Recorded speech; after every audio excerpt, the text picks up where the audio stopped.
sports, and politics. Get ready to rumble! You wanna talk smack? You in the right place.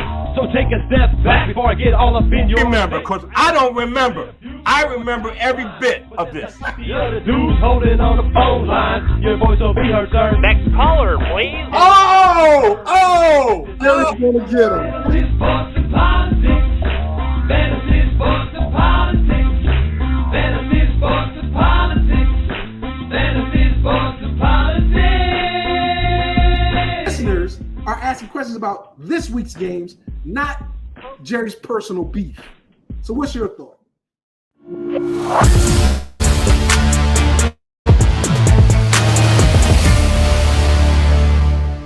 Ladies and gentlemen, boys and girls, children of all ages, welcome to Fantasy Sports and Politics. It's me, Mr. FSP, doing what I do because I do it for you all day, every day. It happens to be a Sunday.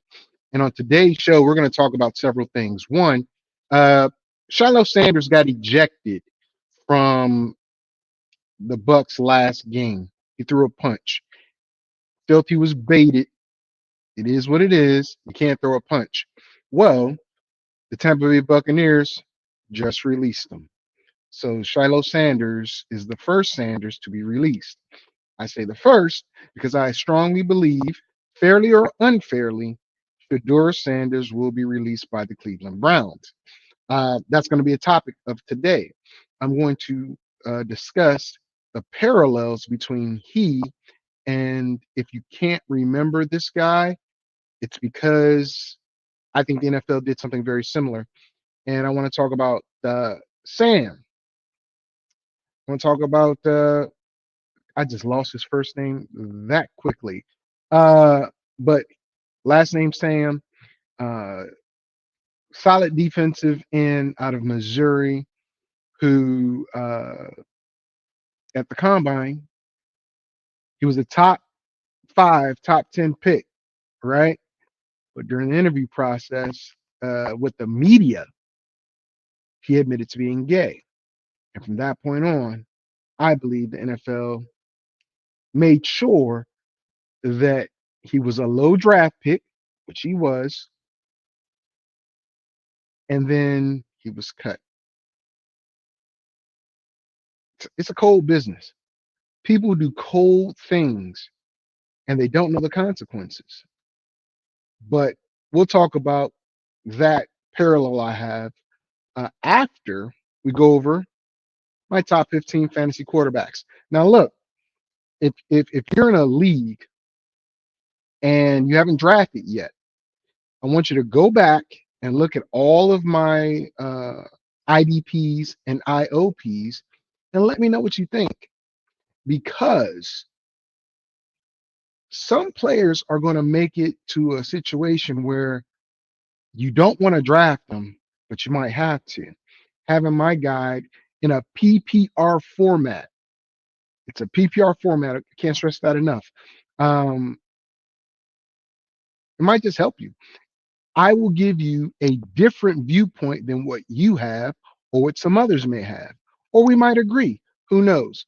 Also, I'm in a group, and something came across the news about Minnesota, and I placed it in the group, and it's like whoever owns this player might want to see what this team did. Just putting it out there. Oh boy, here comes the haters of Vic. The haters of Vic, but it's like the housewives of. I ain't gonna mention the group.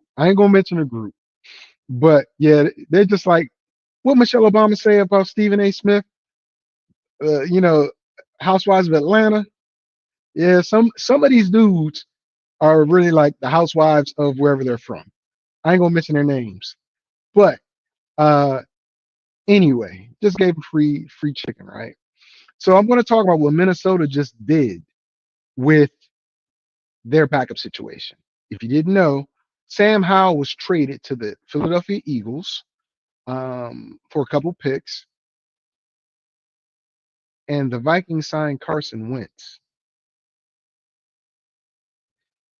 That's not a, let me just sign this guy and bring him on type move. Call me a conspiracy theorist. Call me whatever you want. But that tells me either A, JJ is not fully healthy and he's not quite ready to do the whole season. He might be ready to start the season, but he's dealing with some issues. Or B, they wanted to give him a little bit of competition. The reason why I say that is because look what happened with Sam Darnold. Now, Sam was not signed to replace JJ McCarthy. He was signed to back up JJ, right? JJ got hurt. And then Sam Darnold, the career, just terrible QB, becomes, in my opinion, should have been the comeback player of the year, but he was a top candidate. Finished behind they need to change that award to the Burrow Award. Every other year that dude wins it. That's because the damn offensive line sucks. But Carson Wentz isn't dumb. Carson Wentz still has a live arm. Carson Wentz still can make plays. If he listens to the head coach in Minnesota and something happens to JJ McCarthy, his career might get revived just like Sam Darnold's. Like I said, call me conspiracy theorist, call me whatever, but you got to think about these things when teams make these moves. It's not just, well, they want to strengthen their roster. Carson Wentz costs more money in 1 year than Sam Howell does for his full 2-year contract. And he's older. So I equate it to, A, you want liability insurance or you want full coverage. Liability is Sam Howell, who younger, cheaper, maybe not as accomplished, but will get the job done. Liability. Full coverage, just in case something happens, I ain't got to pay nothing. So just in case something happens to JJ, I can insert Carson Wentz and not be worried whatsoever. To me, that move is made during the summer, not after the last game of the preseason. Call me conspiracy theorist, call me whatever. That's just what I think about it. I welcome you to talk to me about it because we're going to get back into that topic when I go over what happened in the preseason. And I'm going to end the show with, of course, Shedeur Sanders. All right. So let's get to this, y'all. Let's get to this. I've got a lot of great information to provide you, right?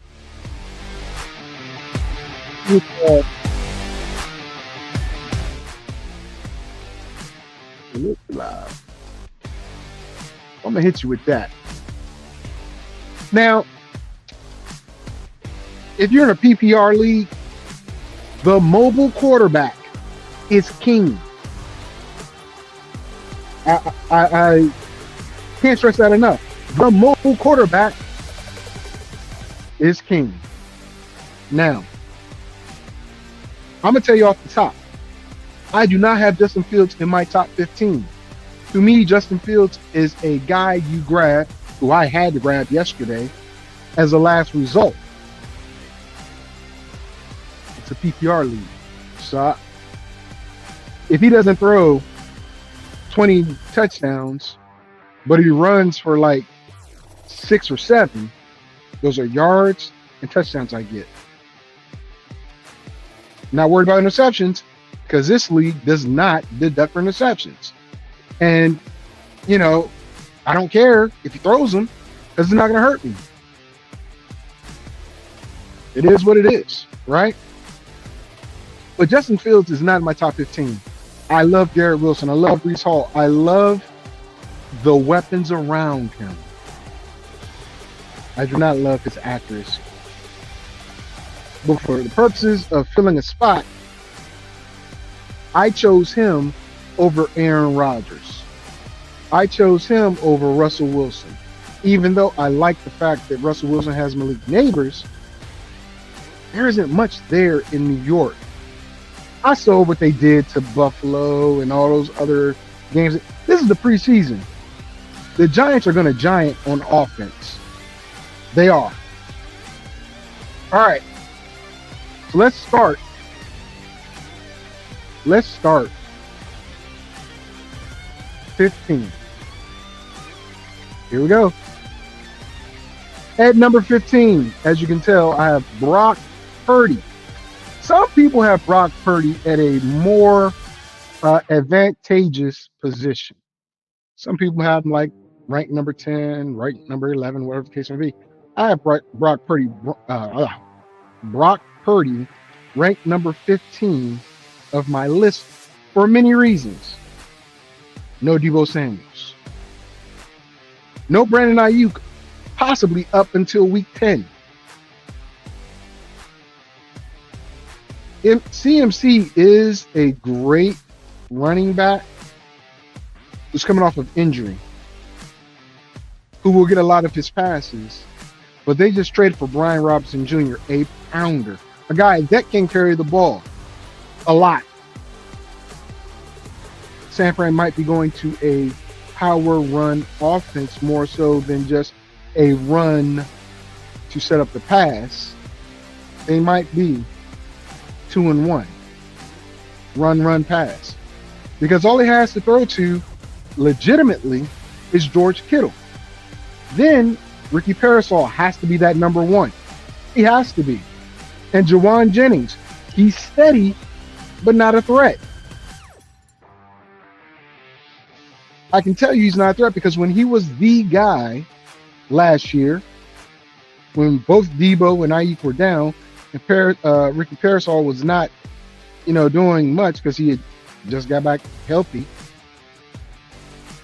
Jennings produced, but it wasn't on wide receiver 1 or 2 level. That's why George Kittle had almost 1,300 receiving yards and so many receptions. He had more receptions than receivers. Brock Purdy last year finished quarterback 12. This year has a strength of schedule of 8. Less weapons, strength of schedule 8. He's my number 15. Let's go up his numbers. Last year, he missed 2 games. He had 278.9 fantasy points. Threw the ball 455 times. Had a very good completion rating because he completed 300 of that 455. 3,864 yards, 20 touchdowns, 12 interceptions, but he was also sacked 31 times. The upside about Purdy, and again, as I said, in a PPR, mobile quarterbacks are king. These numbers aren't screaming mobile quarterback, but it says he moves. Brock Purdy, he ran 66 times for 323 yards. That does not count the 31 sacks. Okay? Brock Purdy, QB 15 for me. Going down that line, my number 14. And I'm going to say this. There was a time when this kid was a top 3, top 4 quarterback in the NFL and in fantasy. His coach has changed that. A complete philosophy change last year caused Justin Herbert to finish QB 13 last year, which isn't bad, but not top 3, top 4, like you want him to be. Not your best mobile quarterback. Injuries and drops, coupled with the fact that the team was a run-first, run-often team under Greg Roman, which you should expect, and not any real reliable receivers outside of a rookie, Ladd McConkey, right? Ladd was my number 15 receiver. I don't have a lot of hope for Justin Herbert's numbers this year. He has a strength of schedule of 20, which isn't bad. But last year, he had 288.4 fantasy points. Played all 17, like I said. Threw the ball 504 times. Think about this. Justin Herbert, who's a gunslinger, threw the ball 40 less times than Brock Purdy. Right? Had just about the same amount of yards, 3,870. Only 3 interceptions, but he was sacked 41 times. Ran the ball 69 times, 306 yards rushing. That sack number isn't too bad, but it's not good either. Not the mobilest of quarterbacks. But also, he didn't throw the ball as much as he used to. Keenan McCardle's back. Not Keenan McCardle. Oh my God. I went all the way to Keenan McCardle. Ball guy, Keenan Allen, is back. That might change those numbers a little bit. He and Lad McConkey could change those numbers. Right now, he's my quarterback 14. Right? My quarterback 13. Now look, some of you guys might say, don't do it. He's not ready. I disagree. Because I say this guy is more than ready to step up. He has a new toy to play with. He's a big body kid. Former number 3 overall pick. Last year, Drake May, who I'm talking about, finished quarterback 22. He has the 4th best strength of schedule. Not bad, right? Here's the thing. Drake May is what you want in a PPR. There's already a strong run game in New England. He has a true number 1 wide receiver. He has a decent set of tight ends. He has a strong arm. And did I say he was mobile? Last year, he only played 13 games. Of course, he started Jacoby Brissett. He finished with 187.1 fantasy points. Only threw the ball 338 times. Completed it 225 times. 2,276 yards. In typical rookie fashion, I didn't say abnormal, but typical rookie fashion, he had 15 touchdowns, 10 interceptions. That's not bad. It's not bad. He was only sacked 34 times.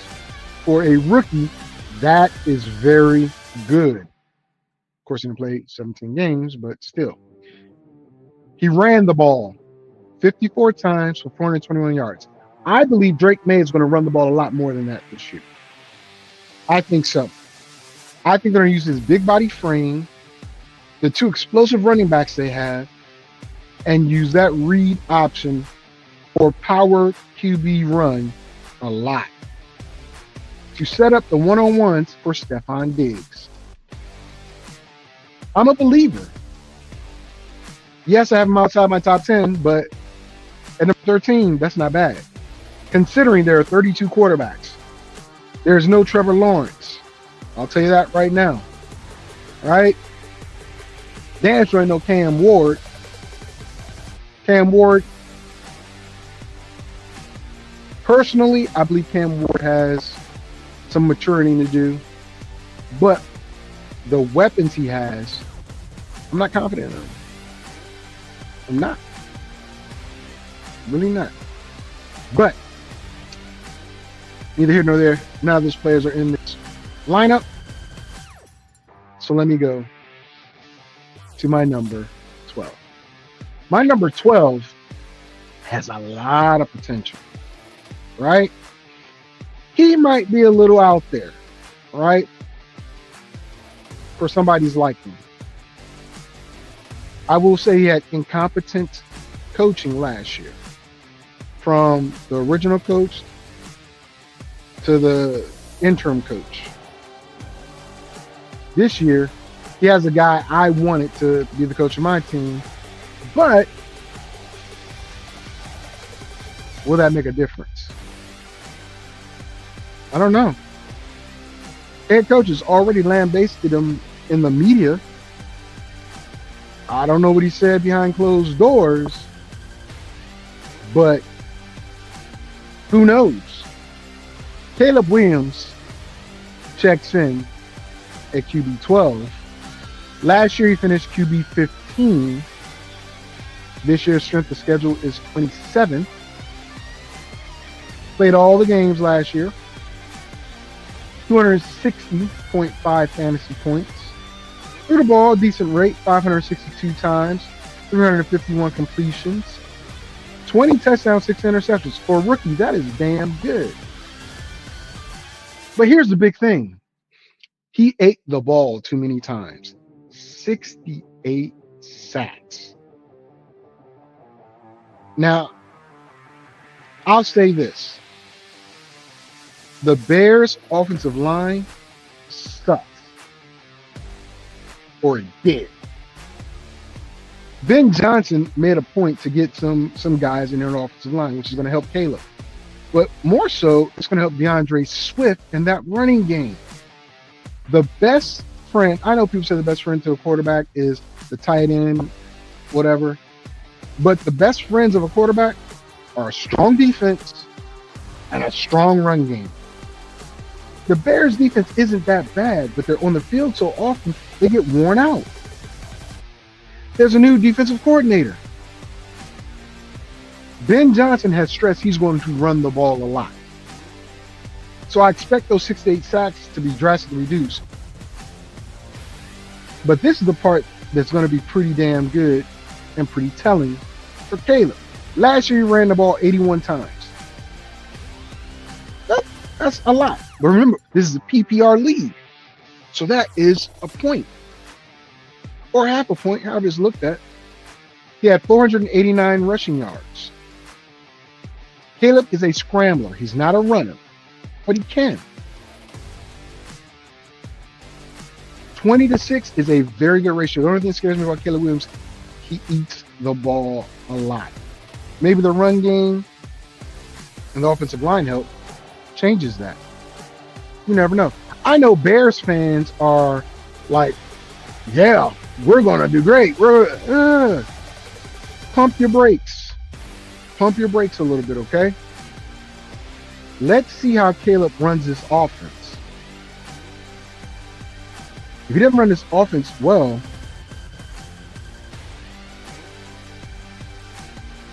what's the next step? I don't know. All right. Let's go to my number 11. Sticking in the NFC North. And I tossed and turned about putting this guy higher. Some people have him lower. Some people have him higher. But last year, this guy finished quarterback 6 in that Ben Johnson system. This year has the strength of schedule 25. I'm talking about Jared Goff, a guy that was written off. Traded away. Matthew Stafford went to the Rams and won a Super Bowl. Goff has gotten close. Goff actually played in the Super Bowl, just couldn't win the game. New offensive coordinator, but the person is familiar with the team. Similar scheme.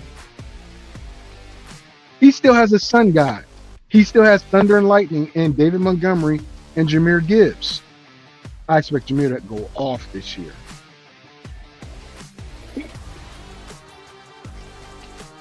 Now this guy, Jared Goff, and I spelled his name wrong, so I apologize.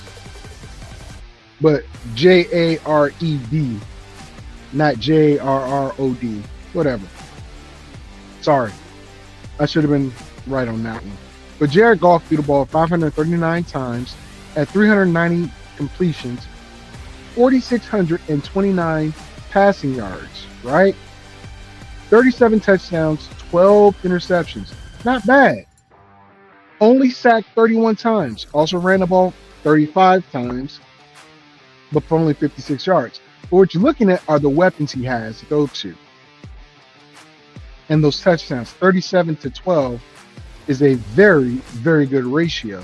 Matter of fact, let me make sure I fix Jarrett's name. So let me do that.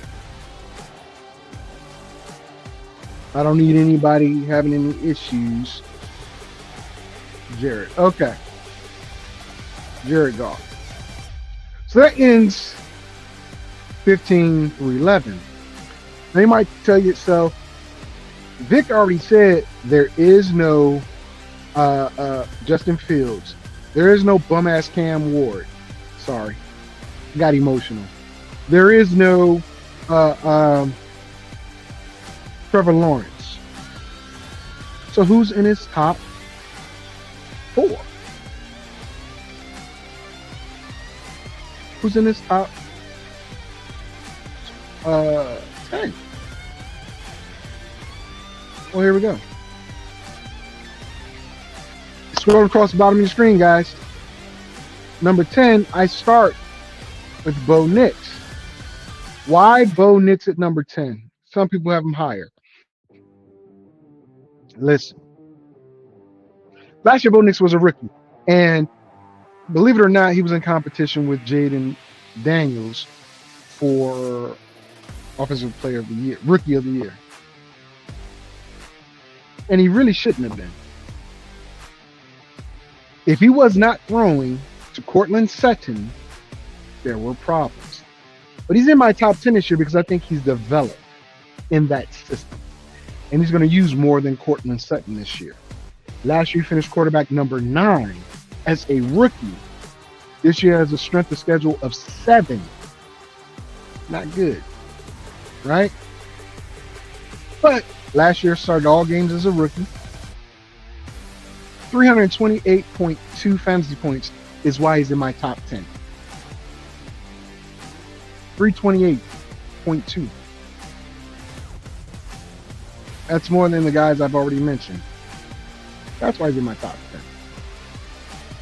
Threw the ball 567 times, completed the ball 376 times, threw for 3,775 yards, 29 touchdowns, and 12 interceptions. Not bad. And another stat, he only got sacked 24 times. So far, the rookie is the one that's got sacked less. And what did I tell you? Mobility at the quarterback position in PPR leagues is king. Bo Nix ran the ball 92 times for 430 yards. I didn't put how many touchdowns these guys have made, but I'll go back over that later. They have 4 touchdowns rushing. But 92 times for 430 yards, commendable. Very commendable. Bo Nix, number 10. Number 9 is a friend of mine. We're not really friends, but I support him. He's a former Oklahoma Sooner. He's here where I am in Arizona. And Kyler Murray, I'll be honest, I think he's in a make or break year. He signed that second contract, but the fans of Arizona are probably ready to move on if he doesn't produce this year. And right now, I predict Arizona not to have a great season. The last year he finished quarterback 11. This year has a strength of schedule of 6. Kyler played all games last year. 308.2 fantasy points. Threw the ball 541 times for 372 completions with 3,851 yards through the air. Here's where it kind of sucks. because he only threw the ball 21 times. I mean, he only threw 21 touchdowns, had 11 picks. Sacked 30 times. Not too bad. He's a mobile quarterback, right? Ran the ball 78 times for 572 yards. So far, highest rushing total. And he had 5 rushing touchdowns. Mobility is king. But in this case, Kyler is short. And seeing it firsthand, sometimes he doesn't look over the entire field. But Trey McBride has been the beneficiary of all of his shortcomings. Love you, Kyler. Got your helmet right here. Boomer Sooner. Kyler Murray. My number 9. Let's go to number 8. Hold up. I got a comment. All right. Dan, let me finish my top 15 QBs. I will. This is on the docket. Trust me. It is on the docket. Let me finish these top. Where I'm at. I'm at number 8. And I'll get to this topic directly after. Trust me. All right. Number 8. Another Sooner. Former Sooner. Baker, Big Mayfield. Love him. I already told you last year what he did, but I'm going to do it here because it's my top 15. Last year, Baker finished QB number 5. Strength of schedule this year is 24th. You already know he had great numbers because I talked about it a lot. 381.8 fantasy points, 17 games, 570 attempts, 407 completions, 4,500 even passing yards, 41 touchdowns. So almost every 100 yards he threw for, he had a touchdown. Bad thing, 16 interceptions. Sacked 40 times, which isn't too bad. You want that to be low. Rushed the ball 60 times for 378 yards. 3 rushing touchdowns. I'm telling you. Bake.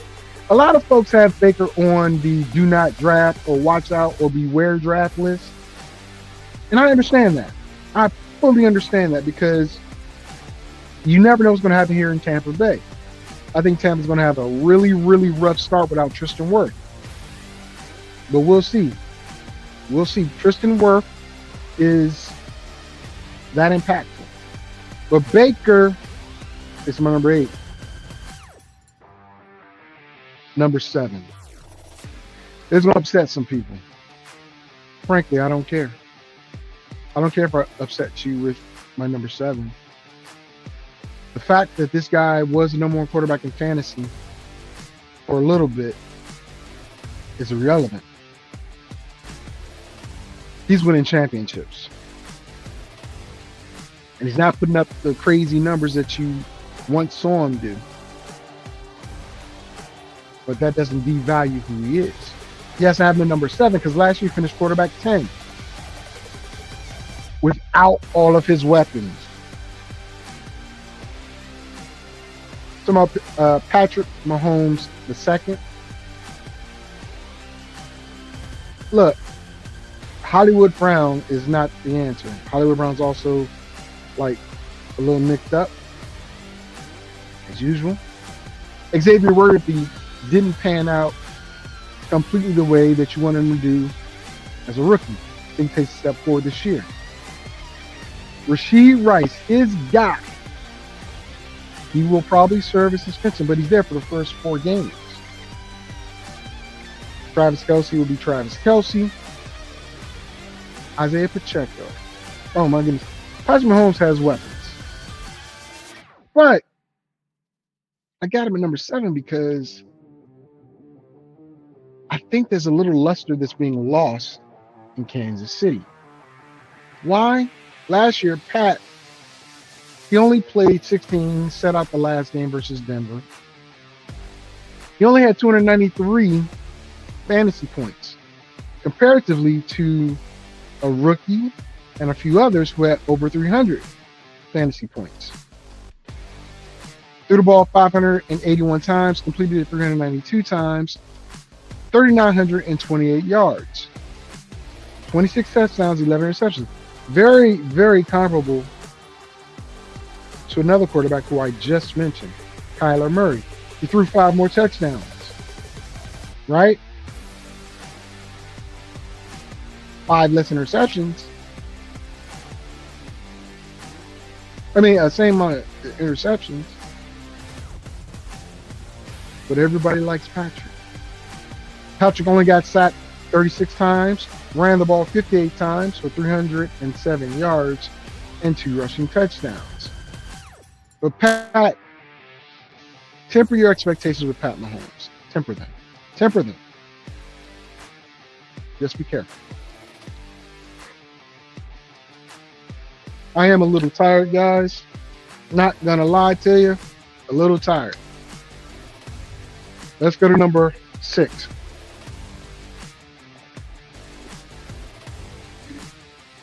I'm taking a drink for number 6 because it's a hard pill to swallow. I had to remember this is fantasy. I take my personal feelings out of this. It's very hard for me to say this. Quarterback got a new weapon. Explosive weapon.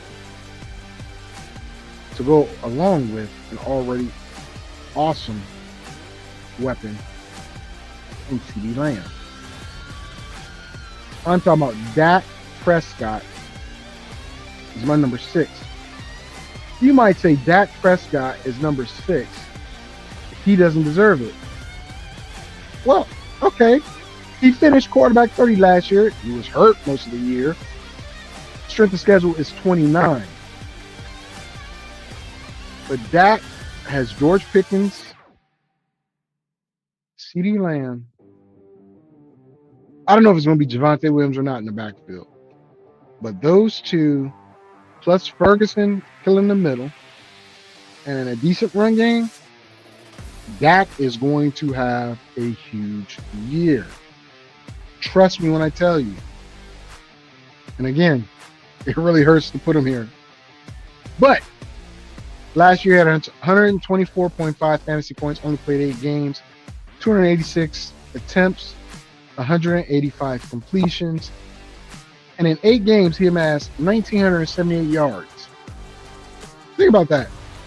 Almost 2,000 yards in 8 games, right?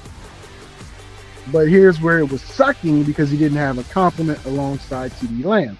11 touchdowns, 8 interceptions. Sacked 21 times, ran the ball 13 times for 54 yards. 1 rushing touchdown. Dak. He's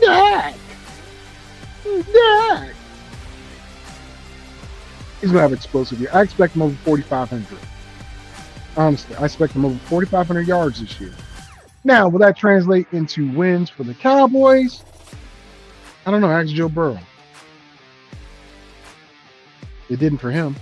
Speaking of which, Joe Burrow is my number 5 quarterback. Joey B, Mr. Comeback Player of the Year. Mr. Comeback Player of the Year should be his award, right? Last year he finished quarterback number 3. This year they have the 31st strength of schedule.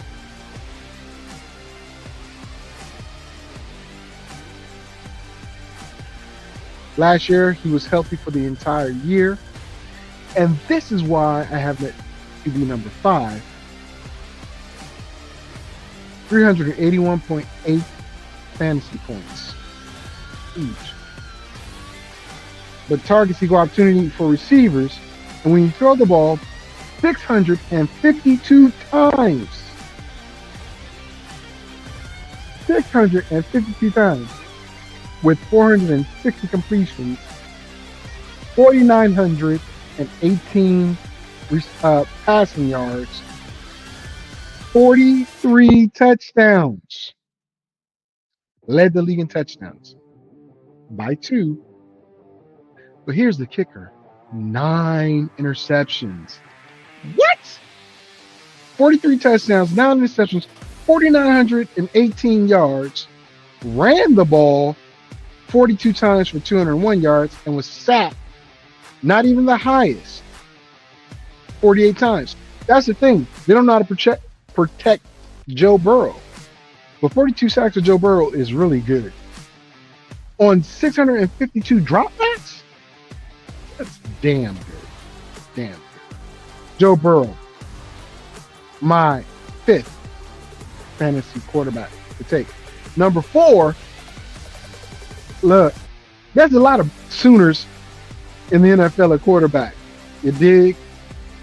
This one just won a championship last year. You know what I'm talking about. Last year finished quarterback 7. This year's strength of schedule is 17.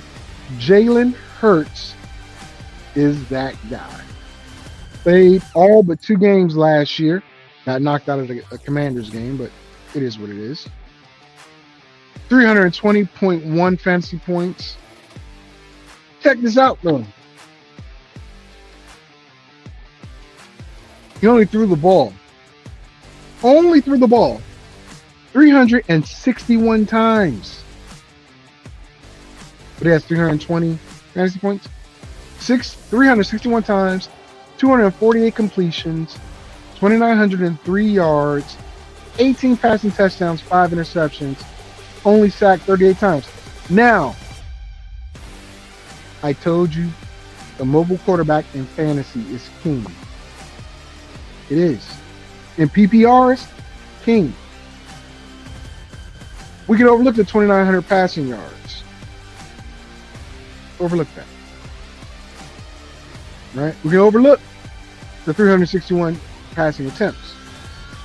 When we have 150 rushing attempts, 630 yards rushing, and an astounding 14 rushing touchdowns. I get it. The tush push. I get it. Vulturing from Saquon.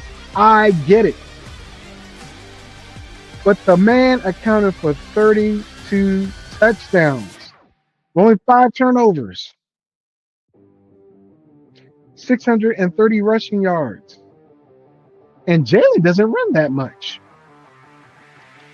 Outside of the tush push, he rarely runs out of that pocket. But he's my quarterback number 3 because, 4, because 14 rushing touchdowns from the quarterback position is wild. Wild. Now, for my number 3. Ladies and gentlemen, you see it scrolling at the bottom of your screen. I'm wearing their black alternate jersey. I really hope they figure something out with Terry McLaurin. Because Debo and Terry McLaurin together, or Jaden Daniels, is crazy. To continue with Zach Ertz, I understand, and I do not like the fact the Commanders traded Brian Robinson Jr. to the San Francisco 49ers to strengthen their backfield in the same conference. But Jaden Daniels is that dude. As a rookie, he and Bo Nix had very good rookie 10, but Jaden finished number 4 overall at QB position. This year's strength of schedule is number 26.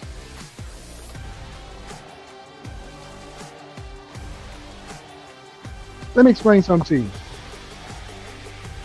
I noticed last year when Terry McLaurin was not getting the ball, it was because Jaden was throwing to the Z receiver more than the X.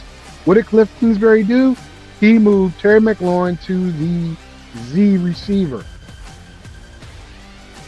And I said he wasn't throwing to the X, or he was throwing to the X.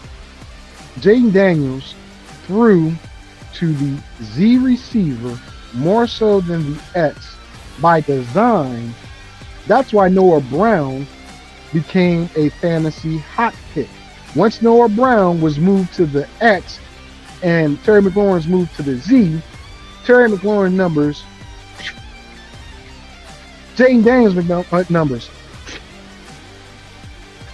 all 17 games, rookie of the year, 364.8 fantasy points. Come on now. Somebody say something. Burrow had the most points so far, but JD offers something else. 480 passing attempts, right? More than Jalen Hurts. 331 completions. 3,568 passing yards. Again, more than Jalen Hurts. 25 touchdowns, 9 interceptions. And he didn't throw an interception for a long time. He was sacked 47 times. Got to fix that. But he ran the ball, literally designed plays and scrambles and trying to evade the sack 148 times for 891 rushing yards. 891 with 6 touchdowns. So he combined for 31 touchdowns, 9 turnovers. Almost 4,300 total yards. Jaden Daniels is that guy, and that was his rookie year. I expect a lot more. You might say, hey, Vic, what about C.J. Stroud? You didn't put him in there. No, I did not. C.J. Stroud would have been in my top 15 had Tank Dell still been healthy. If I believed in Christian Kirk, if Joe Mixon was healthy. Now, I like Nick Chubb as his backup, and Nick Chubb's going to start, right? But I don't like Christian Kirk over Tank Dell as a number 2 receiver. Not to mention there's a young kid from Iowa State that's been turning heads that could be the number 2 receiver in Houston. C.J. Stroud had a down year, but a new offensive coordinator, a new offensive system, and I just couldn't put him in here. Good, decent numbers, but just not what you wanted. My number 2. Is there any doubt who number 2 is? Could be, because last year he finished QB1. This year has a strength of schedule 21. I'm talking about lights out action Jackson. Lamar Jackson is my number 2 quarterback. Played all 17 games.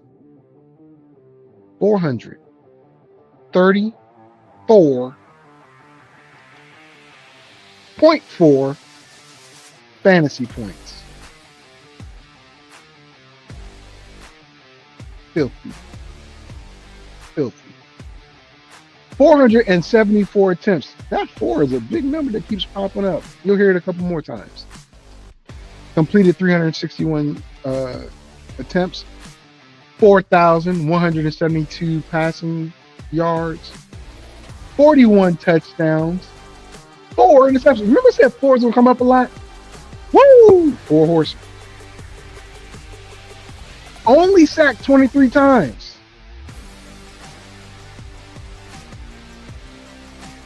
Mobile quarterbacks are king in PPRs. Last year he ran the ball 139 times. 915 rushing yards, and finished with 4 rushing touchdowns. Listen, guys. This guy amassed over 5,000 total yards, 45 touchdowns with only 4 turnovers. Remember that number 4. 1, 2, 3, 4. He's my number 2. or 434.4 fantasy points, 474 passing attempts, 316 completions, 4,172 passing yards, 41 touchdowns, 4 interceptions. Man, 4 rushing touchdowns, 915 rushing yards. So you got to say who then is number one. You're not actually, you actually see it, and it's asinine to not include this guy in any order, but he's number one. Last year, he finished back quarterback 2. He was the league MVP. Josh Allen has a strength of schedule of 10. I predict Buffalo's going to win that division yet again. Season of change. Played all 17 games. 385 fantasy points. Now, again, Lamar had more fantasy points, 100 more, than Josh, right? But Josh, in my opinion, gives you that that you need on your team. If I'm drafting and both are on the board, I first look at who's a run team and who's a pass team. Honestly. This is why I have Josh Allen number one. The only reason why I have Josh Allen number one over Lamar. They're a pass first team. Even though Lamar had astronomical numbers and should have been the MVP. Josh Allen had 385 fantasy points, 483 attempts passing, 307 completions, 3,731 yards passing, 28 TDs, 6 interceptions. He was only sacked 14 times. Ran the ball 102 times for 531 yards and had 12 rushing touchdowns. 12. Huge. Huge. Now, is there a way to switch them around? Yes. But one has Derrick Henry, one has James Cook. Derrick Henry comes out on third downs. James Cook stays in sometimes and can catch the ball out the backfield. You can switch them around if you want. I mean, I couldn't blame you. I really couldn't. But I got Josh Allen number one. Oh my goodness, my phone is just blowing up over here. Josh Allen, my number one QB. All right. Let me get to this. 15, Brock Purdy. 14, Justin Herbert. 13, Drake May. 12, Caleb Williams. 11, Jared Goff. 10, Bo Nix. 9, Kyler Murray. 8, Baker Mayfield. 7, Pat Mahomes. 6, Dak Prescott. 5, Joe Burrow. 4, Jalen Hurts. 3, Jaden Daniels. And if my phone don't stop buzzing, I'm gonna go crazy. 2, Lamar Jackson, and 1, Josh Allen. All right. That's gonna end the QB section. Let's get to what Dan had to say. I'm gonna take the music off for this. I love the music. I don't know if it's overpowering or not, but I'll listen to the playback and I'll see. Dan says Shedeur Sanders is gonna get traded. Thoughts? I'm gonna say that I don't think they're gonna trade him. I think they're going to cut him, which in my opinion is terrible.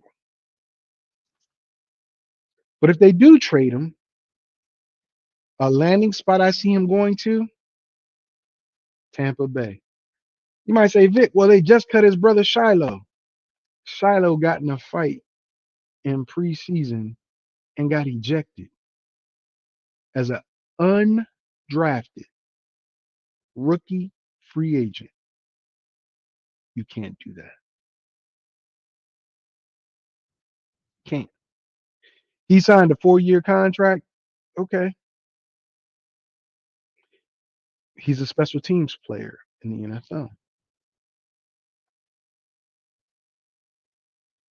Shiloh might end up on somebody's practice squad, right? Shador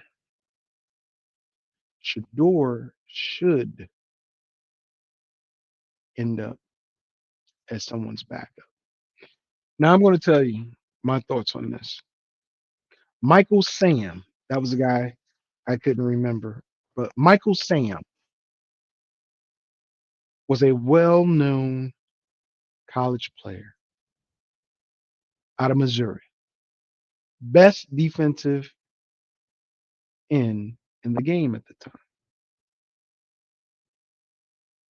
Was headed to the combine as the #1 defensive player, top 5 pick, top 10 pick. Made headlines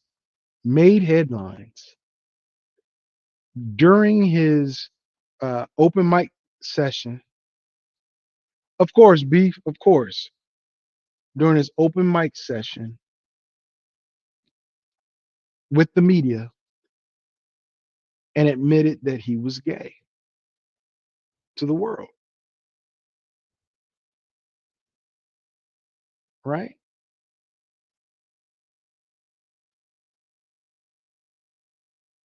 What happened afterwards was terrible, in my opinion. Just my belief.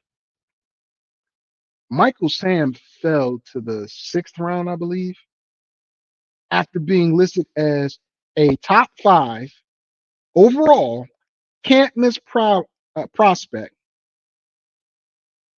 and the Rams draft him in the 6th round. He goes on during the preseason to have like 6 or 7 sacks.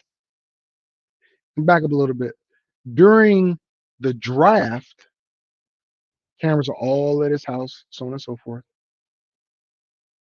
And he kisses his partner live on air after he gets drafted in the 6th round. Let's move forward.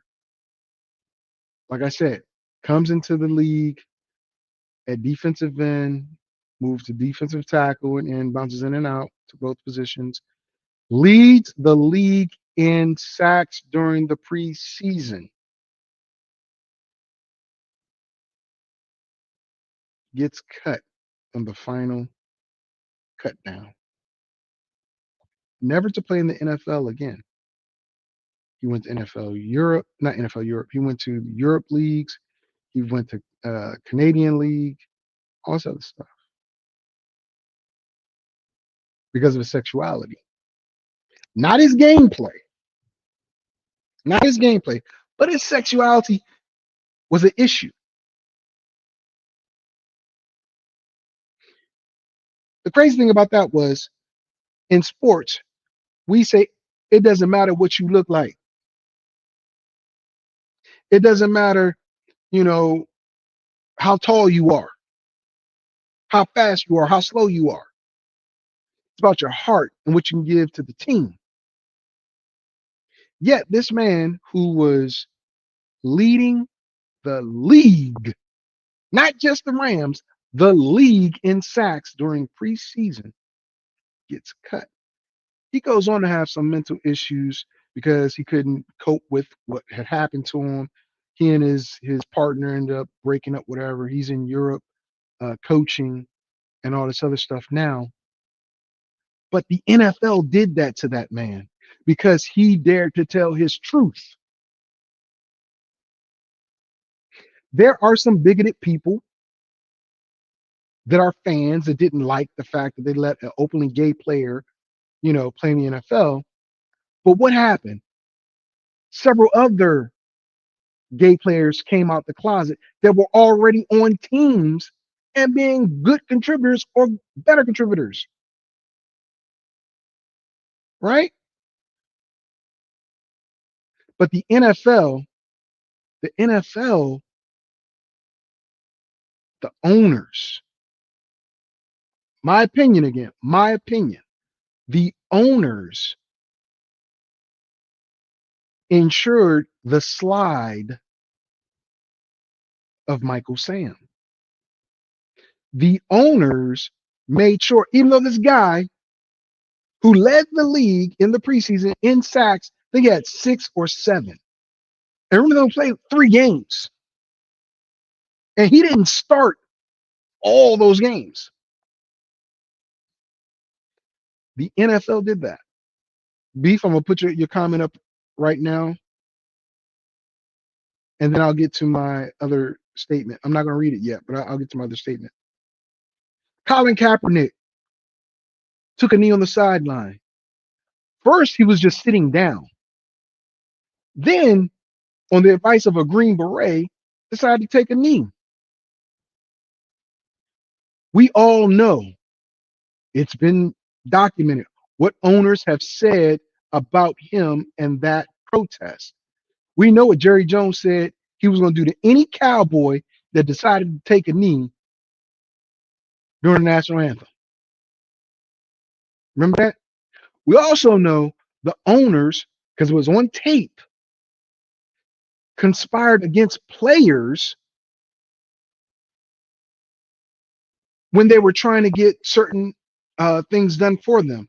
The tapes from the Houston Texans owner, I forget, it was Jeffrey Leary of the Eagles as well. Did we not forget John Gruden still has an open lawsuit against the NFL because of the discrimination that he claims was rampant throughout the NFL and its owners, and the emails that he has from general managers and owners about players and about the ethnicity of players? So when you tell me there's no way Shadur Sanders was treated unfairly, or his talent is so bad he needed to drop to the 5th round, or he should have made those third and fourth string players look good versus the Rams number 2s, and that the Browns didn't draft him above Kenny Pickett because above Dylan Gabriel because Dylan Gabriel is better. I say bullshit. Bullshit.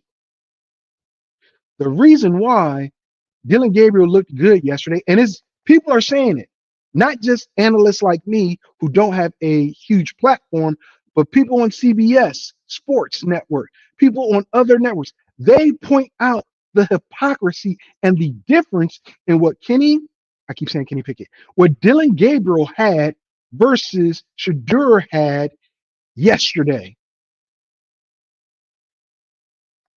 Gabriel, 3-step drop, ball out the hand, solid offensive line play. Made him look good. Shadur comes in, long developing plays, terrible offensive line play. Then you pull him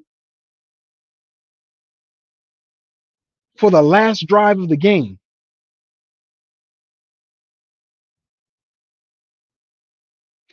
You also pull some of the offensive linemen. That has not been said. Some of those offensive linemen didn't play that last drive either. There were new offensive linemen. I think it was like 1 or 2. So to Dan's question, does he get traded? No. I think they cut him. I think the NFL is a piece of shit for what they're doing to this guy. Much like I felt the same way that they did that to Michael Sam. I don't care about your sexual preference. You're not looking at me. You're not touching me. You're not doing anything illegal. You're playing the game.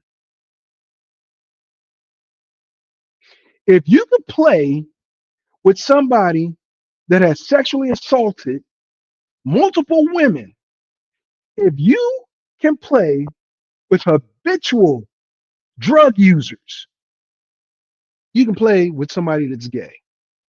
You can play with somebody that has a father that dares to be a father, just happens to be a huge celebrity in the sport that that his son plays in, an icon in the sport his son plays in, and dares to say his son isn't going to play for these teams.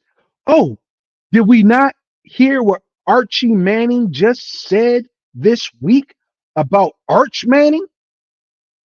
He said Arch is not coming out, not this year. Arch then comes back and says he doesn't know where he got that from. He's taking it game by game. The same guy who orchestrated his own son, Eli, to not go play in San Diego, but in New York, publicly. But yet we crucify Shadur Sanders. His teammates love him. That's what they say. That's what the teammates are saying. The fans love him. You see it in the stands. You hear it in the stands. You see it in the comments. Shadur Sanders getting traded, highly unlikely because of the way they treated Michael Sam. Getting cut, quite possibly. Will anybody pick him up and take a chance on him? I would think so. I would send him down to the Bucks. Or I would, if he gets cut, I would go to the Bucks. Who is Baker Mayfield's backup right now? That's a strong team. He's from Florida, where his daddy is as well. I'd sign with them if he got cut, which I think he'll get cut. Let me go back a few. There's a few more comments, right? There are a few more comments, and I got to get to them, okay? Beef says, or Descartes says, there's no problem if you're gay. The issue is you can't be openly gay. At least 40% of the players are gay, and I'm being nice with 40.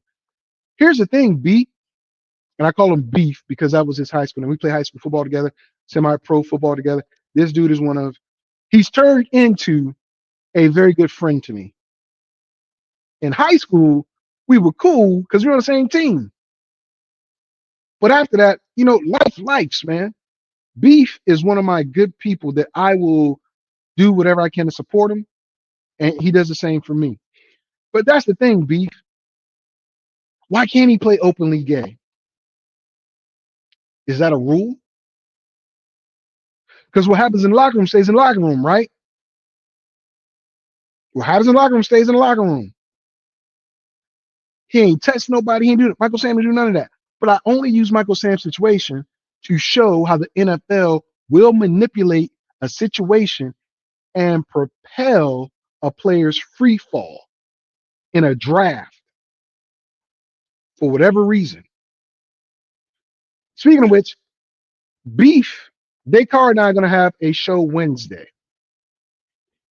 The topic, he asked for this. Male cheerleaders,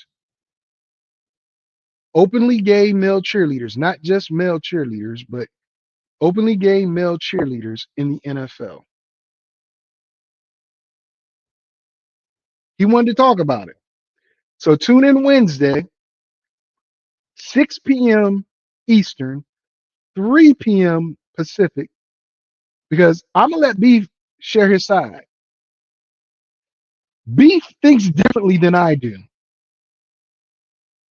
about certain things. We're gonna talk about politics because we disagree on politics, and y'all know who I hate. I'm not saying Beef loves them. I'm just saying Beef understands them. But Descartes is again, I can have friends, close friends, that I disagree with on a lot of topics because I know their heart. I know their heart. I might not agree with some of their viewpoints, but where they're coming from, I get it. So that's that. Let me go to Dan. Dan says owners made Shador Sanders slide in. That's what I'm saying. That's what I'm saying, Dan. That's exactly what I'm saying. Call it collusion. Call it whatever. That's what I'm saying it is. Do I want to boycott the NFL? Yes. But I love the NFL so much. I love football so much. I do. Do I put my money in the NFL? Only money I put into the NFL is my season tickets to the Arizona Cardinals. If I were in Washington, D.C., oh, I'm buying them all day. Seattle, I'm not buying season tickets to the Seahawks. No, no. Dan says preseason is preseason. Evaluations are still being made. I agree with you, Dan. They are. Matter of fact, let me put all these comments right here. I agree with you, Dan. But the problem is this, and I put it out there on my post. Kenny Pickett and Shedeur Sanders played pretty decently in the preseason. Both had terrible games.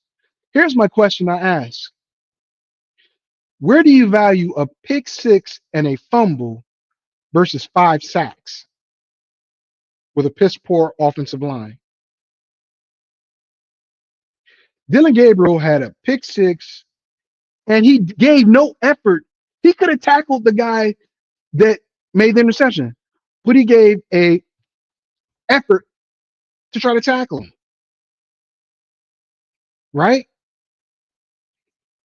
He's shorter. We always hear these short quarterbacks, it's hard for him. And when he throws the ball, his arm extension is maybe 6'1", 6'2". Shedeur is already 6'2". Dylan has a stronger arm. Can't doubt that. His release is quicker. Can't doubt that. But as a quarterback, am I worried about that pick six that I just threw and that fumble on the handoff that I just had? And I go, I think against the Eagles, he was like 11 of 13, a lot of short passes, short to intermediate, nothing really deep. 1 week, which isn't bad, but isn't good at all, especially a pick six and a fumble. 2, a solid outing the following week with the 2s on a lot of dink and dunks, get the ball out. The same things that people criticize Shedeur Sanders for doing in college.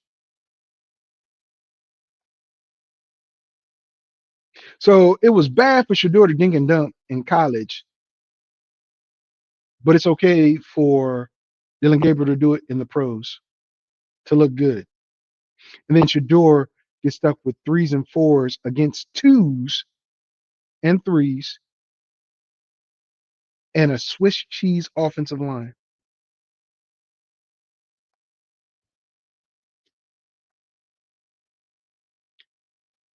Okay. Beef then says they're not going to cut him. He's worth some money. They're going to get whatever they can out of him. I agree with that 110%, Beef. 110%. 110%. Because once they let Shedeur go,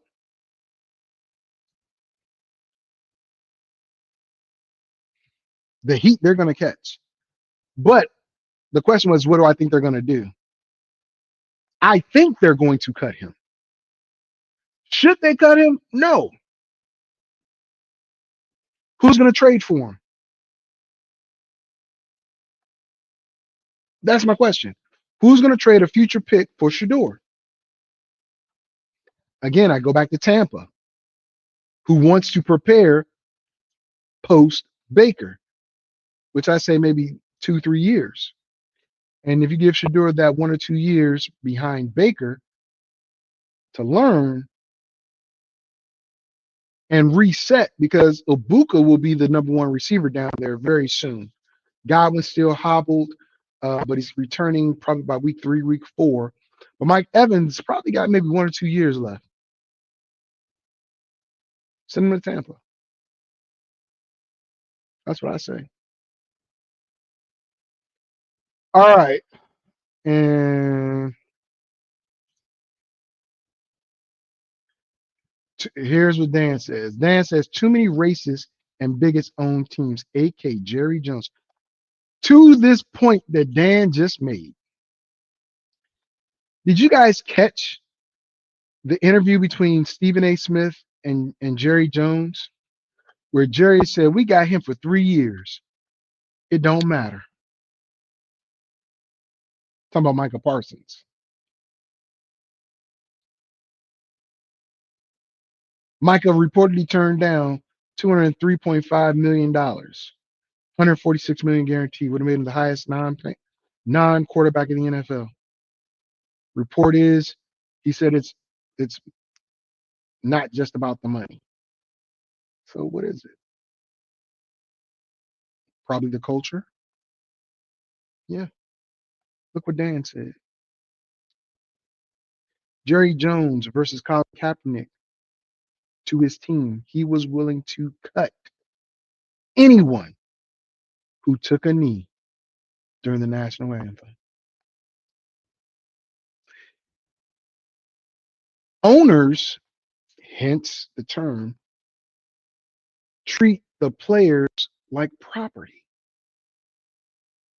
They are, so to speak. They're drafted. The rights, the playing rights to that player belong to the team/owner that drafts them.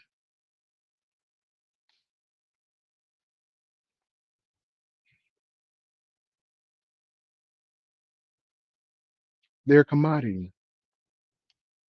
They're their private business, but at the same time, they are a commodity that is bought, sold, or traded by owners in the NFL.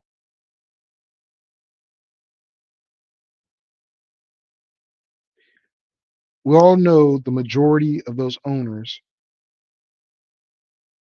are white men.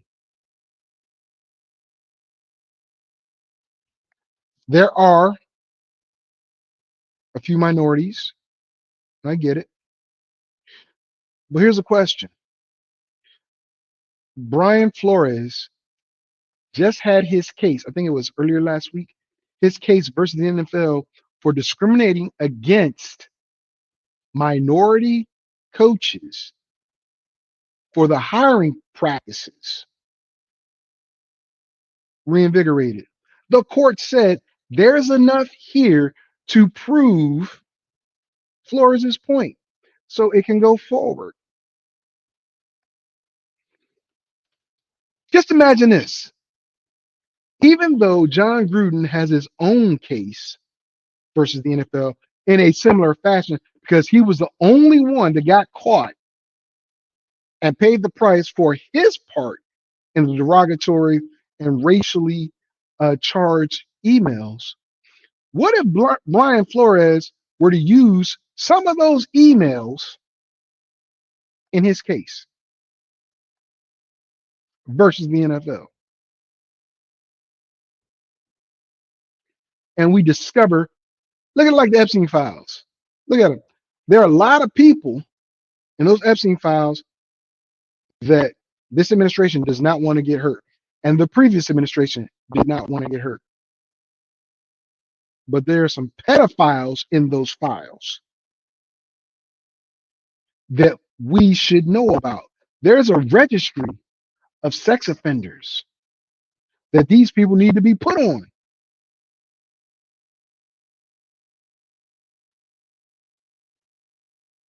The NFL is a private industry and a private company, but what they do violates certain laws of the country, not just business.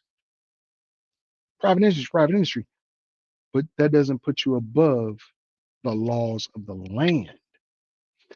So racism, racist, collusion, we all have proof of it. And if I get spammed or if I get, hey, you're just being a bigot, dude, lady, we got proof of it. Oh, you misread that. You know, how do you misread or mishear the prisoners are running the asylum? You're referring to the players as prisoners or criminals or whatever it is. You're going to fire anybody that takes the knee, which a Green Beret Army veteran said was acceptable to Colin Kaepernick and others during the national anthem because you don't like it. Because the current president was the president at that time, made some very nasty and disgusting comments about Cap and people that supported Cap. And the NFL capitulated.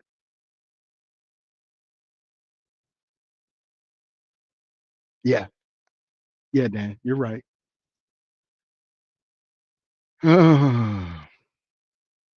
FTD, what is that? I don't know what FTD stands for, bro. I would say F dat thug. I don't know what the hell that means. I don't know what that means, dude. I put on, I put no stock in the preseason. Look, Dan, I put a little stock in the preseason because I need to know if my number twos are anywhere near my number ones, how much my number twos are going to fall off if my number ones get hurt. Fantasy wise, it's the same concept for me. Let's say, prime example, group I'm in, Housewives of Sports. That's what I'm gonna call them, Housewives of Sports. Not all of them. Not all of them. There are a few of them though. One conversation goes about Kenneth Walker, who I told you when I did my breakdown. Walker is in a contract year and he needs to do well because there's some monsters sitting behind him. Monsters. Well, this one person said he didn't draft him and he follows the team because Walker might not even play week 1. Toe injury. He's already hurt. Zach Charbonnet might start week 1. How many people are putting stock in Zach Charbonnet to draft him if they don't know that? Right? So I put a little stock in it because I want to know the value of the players past the first string, right? But I get why you don't put any value in it. Like, I get it. 5 sacks at a 40-yard plus yard loss. Yeah, I'm not saying he wasn't. He looked good. I'm not saying he looked good. What I'm saying is, look at the play calls for Dylan Gabriel versus the play calls for Shedeur Sanders. Look at the offensive line play for Dylan Gabriel and Shedeur Sanders. Very different. Very different. That sack was stupid. But I'll tell you what, 5 sacks don't equal turnovers. It means you get up and you play another down with possession. It's not a pick six, and it's not a fumble loss where the other team gets the ball. Now, can he throw that? I'm about to curse again. Can he throw that stuff away? Yeah. Does he have to always make a big play? No. But that's why you got to develop him. Same thing with Dylan Gabriel. Not gonna lie, Dylan Gabriel, and I liked him at OU until he transferred to Oregon. But what I'm telling you is, Dylan Gabriel is not better than Shador by a long shot. He has two categories: stronger arm, quicker release. That's it. They have just about the same decision making, right? Just about. Dylan might be a little bit more mobile than Shador. He's not taller than him, though. He doesn't make the best decisions, but again, Shador taking those sacks kind of counteracts that, right? The team chemistry seemed better with Shador than team chemistry seems with Dylan. But here's what I'm gonna say on that. If Kenny Pickett remains on the Cleveland Browns and Shador Sanders does not, Cleveland has proven collusion, or has proven they stacked the deck, because Kenny Pickett has done absolutely nothing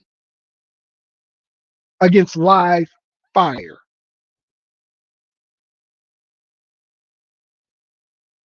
Kenny Pickett played in the NFL. Woohoo. Former first round pick, got released year 2. Moved to 2 or 3 different teams.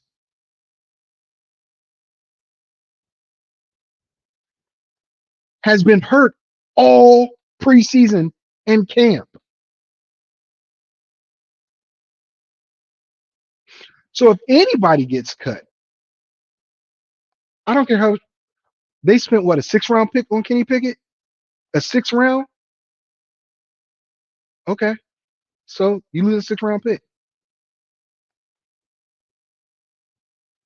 Let him go. Or whatever pick they got. Let him go. Unless you just want to get rid of Shador and treat him like the NFL treated Michael Sam. See the correlation? See the correlation. All right.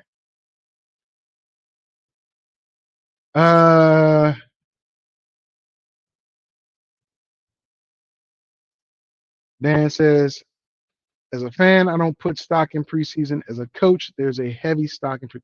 Dan, come on the show. Although I'm about to end it. Come on, show. And I agree with you. As a coach, yes. Yes, heavy stock, right? But at the same time, it is what it is. This is a good point right here. Sports betting in a preseason is heavy. Heavy. And I can't tell you what I would do in preseason football,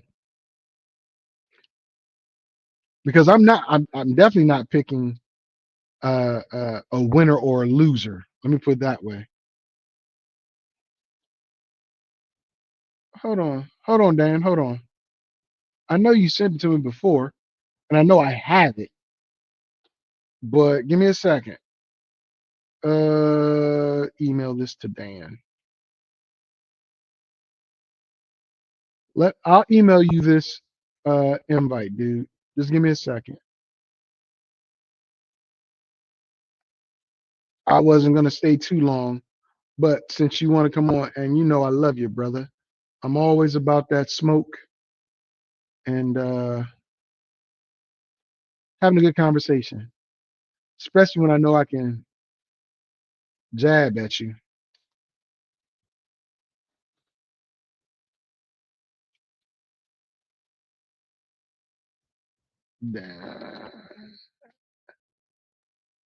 All right, dude. Just sent it. I just sent it. But preseason, yes, preseason is for the owners and owners only. Money per, absolutely right. Absolutely right.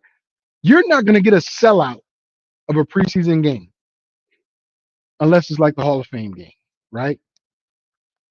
But the money you're making off your stadium, off all the other stuff, I don't believe the owners have to split the revenue of preseason games.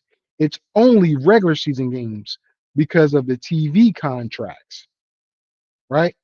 The local networks carry the local games. NFL Network carries all of them, da da da da da. But they usually take the stream of, the local affiliate. I'm gonna tell you, man, there's a lot we can talk about when it comes to the NFL. Why do I love it so much? I love the competition. I love sports. I got this saying, and y'all gonna hear it soon because I'm about to start a speaking tour in the near future. Risen, risen. Matter of fact, I'm gonna tell you what risen stands for, and I'm gonna give it to you for free this one time. Oh, there's ZZ Top. Oh, he shaved it.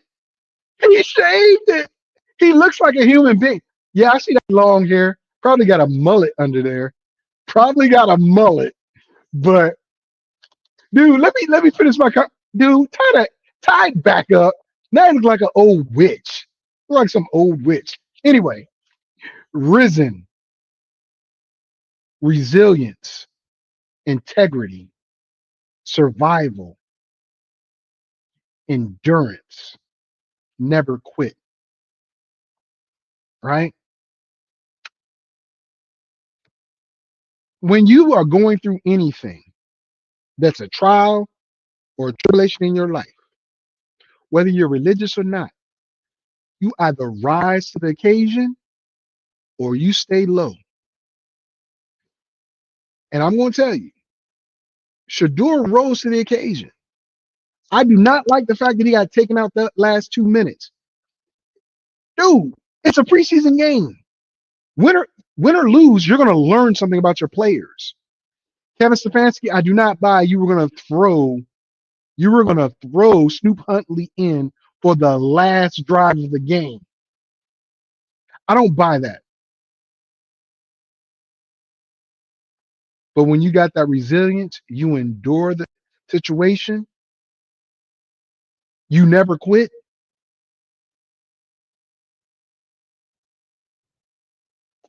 You survive, man. Let me bring in a cleanly shaven, looks like a human being now. And what up, old man? What's up, man? How you doing? I'm good, and you? I'm doing great. Enjoy listening to you, man. All right, because you never did hit me up because we're gonna talk about this live on air. Am I blackballed from DOI? Am I blackballed? Nobody want to talk to me, bro. They don't want to return my calls. I'm Burning. ready to leave them too. So I know, but when did you put in that other thing? I don't know if you want to talk about it here, but I got a job. I picked up a job. I'm working for NAS Jacksonville in Florida. I'm coming back home, baby. all right, okay. You might even see Shador if he gets traded down there. And That's why I say Jacksonville. let him get traded to the Jags. Okay, I'm listening. Go ahead, put that I'm out just there. saying he'd be with his buddy, right? Who's his buddy? Oh yeah, Travis. Oh yeah, remember the Yeah, once #1 prospect out of high school that went to Jackson State and wasted his time for 2 years? he did not waste his time. He was hurt. He had, I would say that was real rehabilitation time that he surely needed, and he got it. But go ahead. Fair enough. All right. So you asked the question, does he get traded? I gave you my answer. So I'm gonna put it back to you. Does he get traded? If he does, where? And if not, why? Does he get traded? I mean, traded, cut. I mean, it's ultimately going to be spun however it's going to be spun by whoever. Do I think he's better than Dylan Gabriel? No, not necessarily. Do I think he was appropriately drafted in the position he was? No. No. All right. And we've had conversations about that. You even talked about it now on this show. You know, the fix was in. Absolutely. I'll agree. I even bit off on some of the fake information that was coming out. All right. And started to formulate my opinions based on that. But, you know, man of my word, you know, I admit I was wrong on that. No big deal. But, you know, I have always stated, I hope Shador comes in and he proves everybody wrong. Mm-hmm. And I hope him success. I absolutely do. My biggest thing is just make sure Daddy stays out of it. Let him do his thing. Off the Which field, he I did. thought, and to be honest, I thought his off the field stuff would be a problem. It has not been. It has actually been a plus. Okay? I told you this stuff. I told you this stuff. Agreed. Agreed. 100%. All right. Mm-hmm. I believe because Daddy isn't as involved is the reason why. He literally told his dad, look, let me grow. Let me do my thing. Okay. Mm-hmm. And he's got people in his camp that are directing him appropriately. Okay. I think he has surrounded himself with some smart people who have definitely worked on popular public opinion. Mm-hmm. Okay. He's done well. He's smart and smart for him to do that. All right. Whoever put it into place, I'm glad they did. Okay. Absolutely. Where do I think he can go? I mean, honestly, I think he could be an asset anywhere as a backup quarterback. Mm-hmm. To be drafted first, second round, to be drafted first round, you know, you need to be able to walk in and pretty much pick up the starting position, in my Mm-hmm. opinion. Mm-hmm. You're that good. Okay.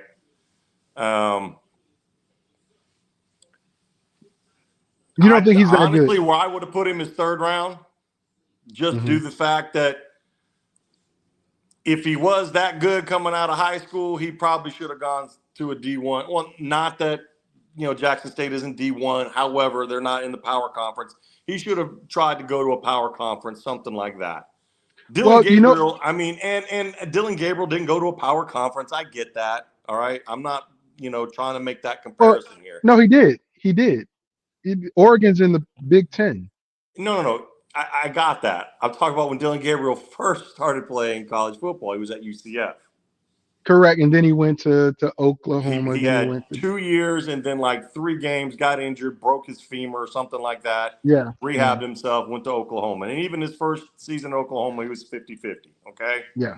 But then, true to his nature, he showed out in his second year, just like he was showing out at UCF. Okay. Mm-hmm. And then went on to Oregon and definitely showed out there. Mm-hmm. Okay. Here's a question. But in a Power 5 conference, who showed out? Was it Shador or was it Dylan Gabriel? So two things on that. Shador had offers for Power 5 schools. Sure. He went with his dad. Now I get it. That probably hurt him a bit because I had Power 5 conference offers coming out of high school and I ended up in the Army. Next. Silence. Silencio, por favor. All right. No, but seriously, what I'm saying is he had the offers. It wasn't like he could not go. Right. He chose to go with his dad. And then you bring him to Colorado, and again, turning a university around. Just like they turned around Jackson State, they turned around Colorado to a decent university. What they become now without him and Travis, we'll see. Season started yesterday, right? Yep. So Dylan, and again, I like Dylan because of the Oklahoma Tide, but he really has the personality of that Oregon head coach. And I don't like that Oregon head coach. very arrogant. That's why they got the ass beat. Number 1 seed overall, got the ass beat. But to answer your question, Dylan Gabriel did have more talent, top tier talent around him than Shador. He had actual running game. Shador didn't. That's not saying that, that's a negative on Dylan, because Dylan isn't the head coach. He's not the head recruiter. He's a recruiter for the team, but he's not the recruiter for the team, or one of the recruiters for the team, to get a decent run game. And let's look at where the Oregon players were drafted versus where the Colorado players were drafted. Only one Colorado player went before Shador, right? Several Oregon players went before Dylan and after Dylan. So So who's let's responsible for that line surrounding Shador Sanders at Colorado? no, I agree. That's what I'm saying. The I mean, that's just what like I happens when said, you just go to the portal for your entire team. my point is Failed experiment. Go ahead. I'm sorry. Dylan. Oh, you're such a jerk. Dylan. It's not Dylan's. Hey, he did such a great job because he brought these players in. It was Oregon and their donors and their recruiting team that put the players around him to do it. Colorado went about it differently, and then you got that result, And right? Oklahoma wasn't a powerful team at the time Dylan showed up either, huh? They were not. They were just transitioning from Lincoln Riley, and Lincoln Riley took Caleb Williams with him, so Dylan got his opportunity. So they were in a rebuild mode. But like Dylan Gabriel in this new era of the portal and nil, he went to a better opportunity that got him the prestige and the honor that he got. He went to the Heisman show. Numbers weren't better than 3 other quarterbacks, Right. but he still got there. I say that was because of Oregon and what they did. But his Quite numbers, possibly. the Could also be his numbers, numbers at UCF, where he was lights out, school but records. that wasn't it. No, because that's not when he went for the Heisman. He went for the Heisman last year. No, I got it. I understand. So, his numbers last year versus Shadur's numbers last year, Shadur beats him in every category. But Dylan had more talent. Now, back to the NFL. My question comes to you as, does Kenny Pickett have a spot on that team versus those two guys, or is Kenny Pickett the one on the outs? I think Kenny Pickett sticks around. I still think Kenny Pickett is the backup quarterback. Kenny Pickett's injured. He'll stay whatever on the injured reserve until he gets a chance. He hasn't had a chance to do anything this offseason except try to get himself better. So from that perspective, we'll hang on to Kenny Pickett. He'll probably be the backup quarterback. Now, Dylan Gabriel, technically right now, I guess you could say, is the backup because Pickett is injured. Okay, I got that. And to your point about the NFL and what they're doing to Shador, oh, yeah, we're going to pick Dylan Gabriel, not make you the backup because our backup's injured. That's just more salt in the wound. And I agree. I agree wholeheartedly with you on that. I think that they're railroading Shador. And it does. It pisses me off. But, I mean, again, this is all preseason. And I know coaches are making their decisions based off of that. I hear what you're saying when Shador really didn't have the people around him when he was on the field. I agree. All right. 100%. He doesn't have all the people around him that he would like to have when he's in practice either. Okay. You still got to show out, do something. Get rid of the damn ball. I get it. I agree with Hang that on part. to it. All right. I would much rather have it at 2nd and 10 than 2nd and 20. But, It's not a turnover. You're right. You're right. But there's also 41 yards I don't have to recover as an offensive coordinator. Okay. So, I mean, True.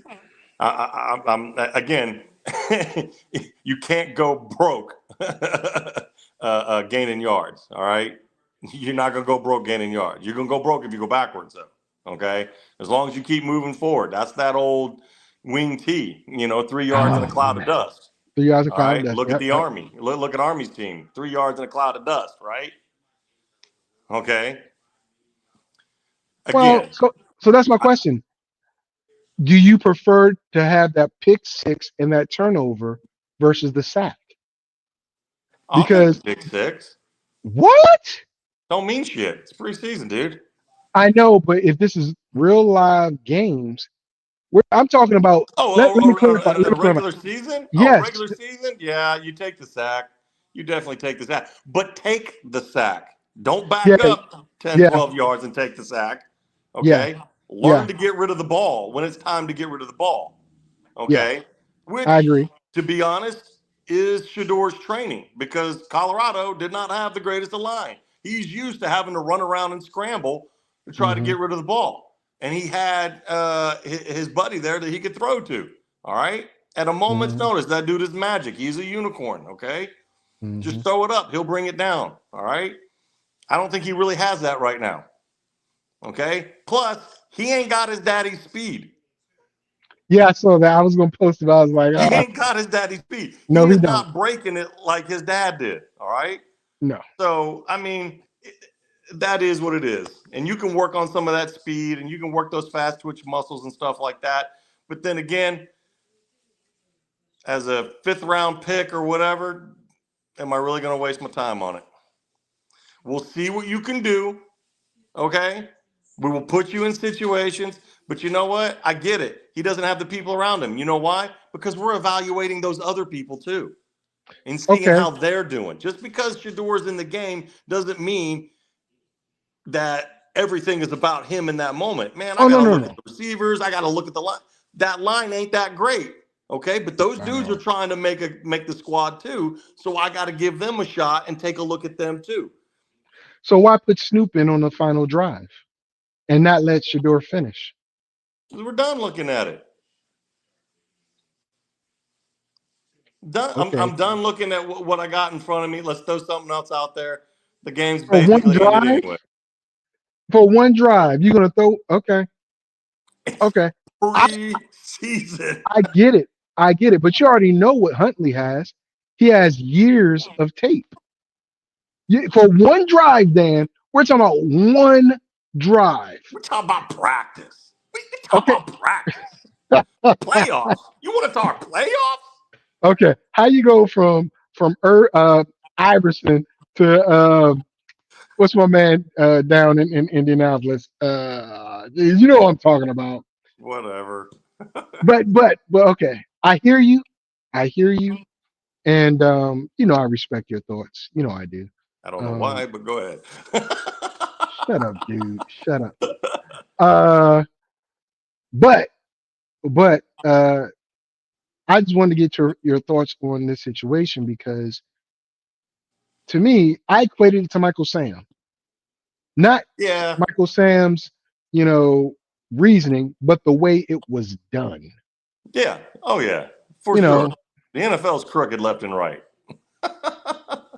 but there are so many people that want to deny that don't want to believe that, and I'm like, have you not seen what's going on? What, what History shows you. what really gets me is everyone's going to look at Goodell and be like, all right, it's his fault, blah, blah, blah. Goodell's just the mouthpiece for the owners. Yep. Okay. Yep. This whole, like you already stated, and I put in the chat there, this preseason's all about the owners want more preseason games. Of course they do, because they get Yeah. to reap all the revenue from it. Yep. Okay. And for sports betting purposes, which is again more revenue for the owners. That was a great point you brought up because um, I got to send you this survey uh, based off one of the reels I put up.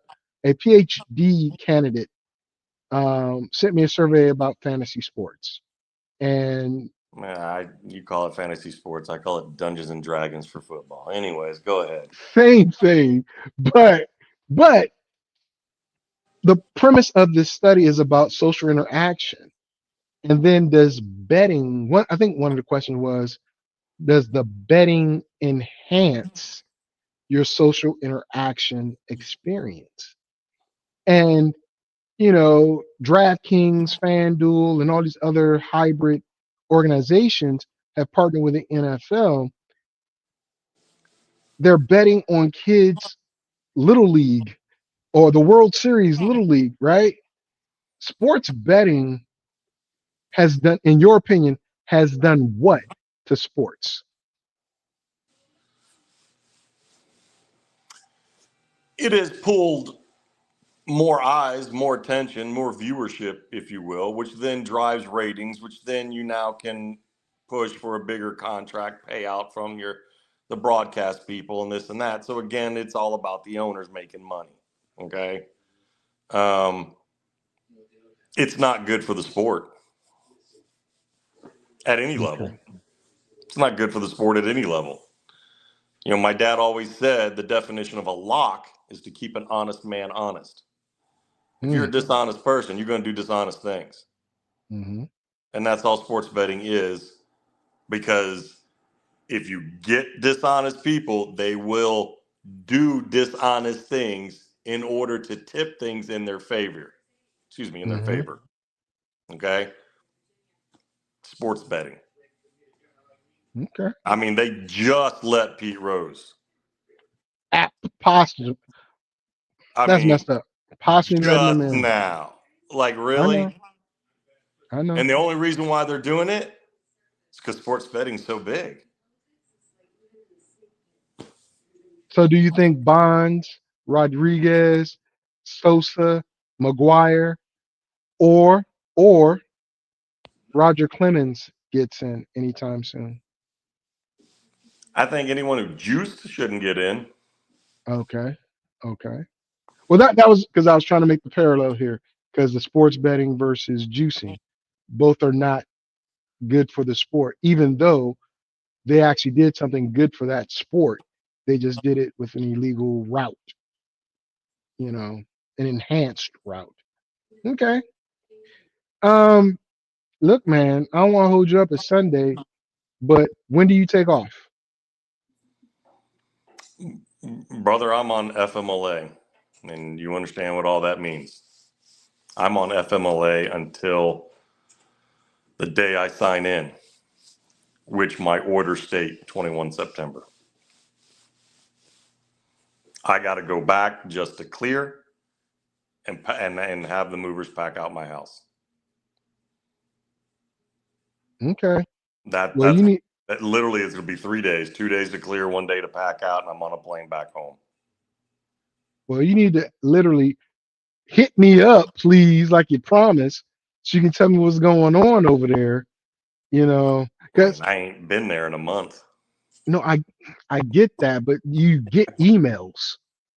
Man, you think I pay attention to that BS coming down from my...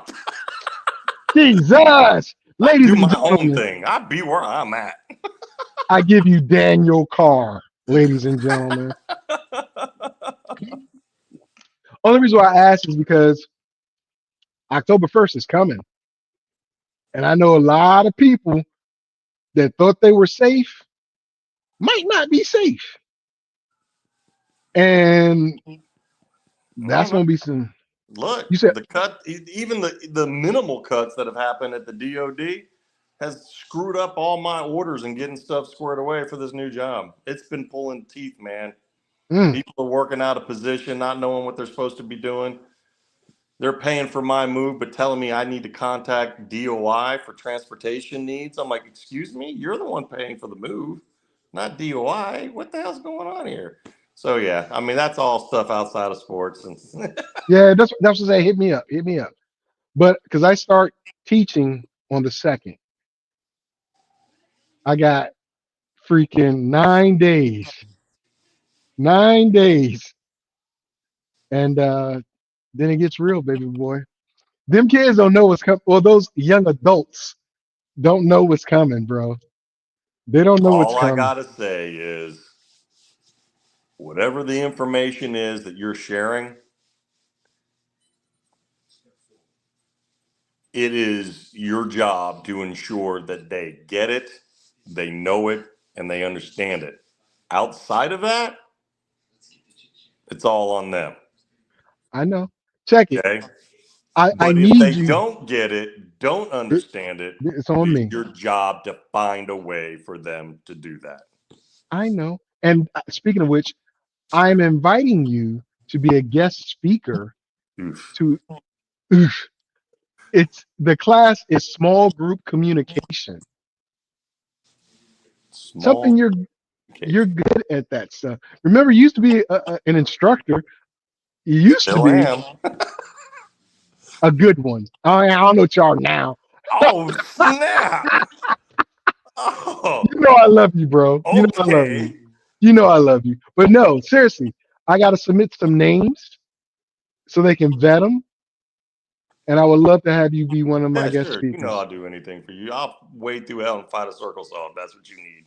I know, ladies and gentlemen, he's not joking. Dan is that type of guy. He really is. I'm Whatever not you kidding need. you. For Just don't real. ask me how I get the result. Just Oh, take the end result. Okay? see, ladies and gentlemen, Don't ask how I got there. It's best you don't know. is oh Jesus. Anyway, all right, Dan, I'm about to end the show. Do you have Good, any brother. thoughts on my top 15 quarterbacks, or did you stick around for that? Or you I was in and out waiting for you to end get that on so this we topic? could get on to the other topic. All But, right, I mean, whatever. You you're got such a loser. friggin' Ravens quarterback at 2. Okay. What you got him at number 1 over Josh? Yeah. Do you play fantasy football? No. Oh, so No. I don't care. I don't care about your I opinion. deal I'm in real joking. I'm football. joking. I So deal do in I. real football. So do I. No. You just admitted it's Dungeons and Dragons for football. That's not real. I Hey, roll the dice. Make sure you get some more dexterity or strength or passer rating shut or up. something, and then maybe Dungeon Master Jerry Jones will let you do whatever. Okay. Dude, you know I coach too, but I ain't gonna get into that. Actually, Yeah, never you mind. don't want to get into that. Yes, I do, but not here, not now. Not All with right, me. ladies and gentlemen. You know what? Goodbye, Dan. I'm hanging up on you. All right, bro. I appreciate you. Take it easy, brother. All right, ladies and gentlemen. That was my buddy, Dan Carr. Long time buddy. Long time, man. Over 20 years, long time a friend. With that being said, that's going to end our program.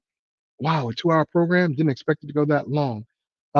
Again, top 15 fantasy quarterbacks. Long discussion about Shador. I didn't talk about well, we kind of did talk about the preseason, but not the way I wanted to talk about it. But again, this Wednesday, special episode between myself and Descar Bowens in regards to the male cheerleader. He wanted to talk about it. I'm going to give him the floor. With that being said, same to you, my brother. Same to you, Dan. With that being said, I appreciate you all. And it's time for us to get out of here.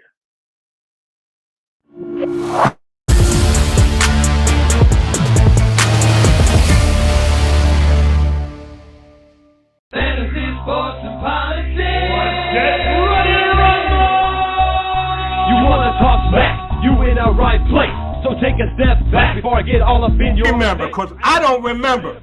I remember every bit of this. You're the dudes holding on the phone line. Your voice will be heard, sir. Next caller, please. Oh! Derek's going to get him. Fantasy, sports, and politics. Fantasy, sports, and politics.